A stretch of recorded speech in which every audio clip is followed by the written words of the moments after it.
ఈ రోజున ఆంధ్రప్రదేశ్కి రాజధాని లేకుండా అయిపోయింది.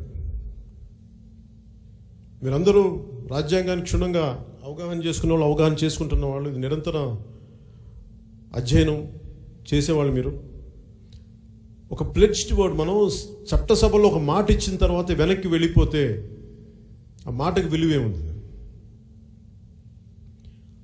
అది ఆ రోజున నేను చాలా స్పష్టంగా చెప్పాను. నేను సహకరించిన తెలుగుదేశం పార్టీ ఇన్ని వేల ఎకరాలంటే దాన్ని కుదించి తక్కువ చిన్న స్థాయి రాజధాని పెట్టండి, పర్యావరణానికి అనుకూలంగా ఉన్న రాజధాని పెట్టండి. నేను ఇంత స్పష్టంగా చెప్పినప్పుడు మిత్రపక్షం అయింది. ఆ రోజున వైసీపీ ప్రధాన ప్రతిపక్షంలో ఉండి వీళ్ళు 25,000 అంటే కాదు కదా 35,000 ఎకరాలు ఇవ్వని చెప్పి ఆ రోజు ఆ మాట చెప్పి చట్టసభల్లో ఒప్పుకొని ఇక్కడే ఇల్లు కట్టుకొని ఆ వ్యక్తి వైసీపీ నాయకుడు మభ్యపెట్టి ఈ రోజున రాష్ట్రానికి 3 రాజధానులు అని చెప్పి మళ్ళీ మాట మారిస్తే ఎవరిని మనం నిందిస్తాం చెప్పండి.